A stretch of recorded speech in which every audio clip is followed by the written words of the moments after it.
A new task force is taking on property taxes in Ohio. Governor Mike DeWine's property tax working group met for the first time this week, and members are trying to figure out the best solutions to lower your bills.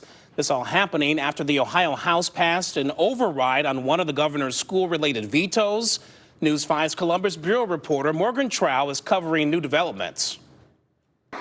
This is so complex, it doesn't fit within a story. 60 days. This is hard. To solve what business leader Pat Berry and former state rep Bill Seitz say is the most challenging issue in Ohio. Our objective to provide as much meaningful property tax relief as we can, particularly to those who need it most, and do it in a way that does not break the bank of the state of Ohio. Governor Mike DeWine assigned the pair to co-chair a new property tax working group made up of local officials and school superintendents. The group's deadline is September 30th, when the state budget bill becomes law. And it has to be real reform that people will see a difference. DeWine created this group as a way to discourage overrides to his vetoes. Already, House Speaker Matt Huffman and the GOP passed one override, which, if approved by the Senate, would restrict levies. He wants to pass others that would take money away from schools and give it back to homeowners. Transparency, clarity,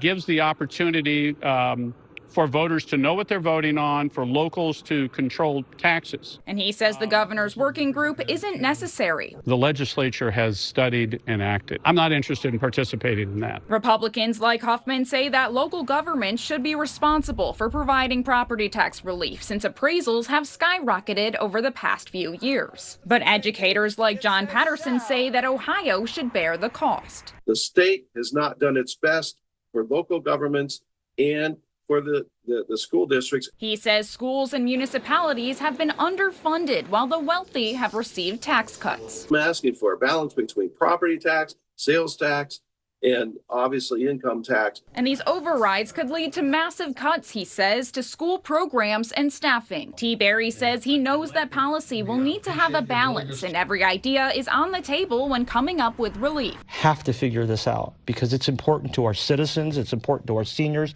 it's important to our kids. But even if the group comes up with solutions, the lawmakers aren't obligated to implement them. At the Ohio State House, I'm Morgan Trow reporting.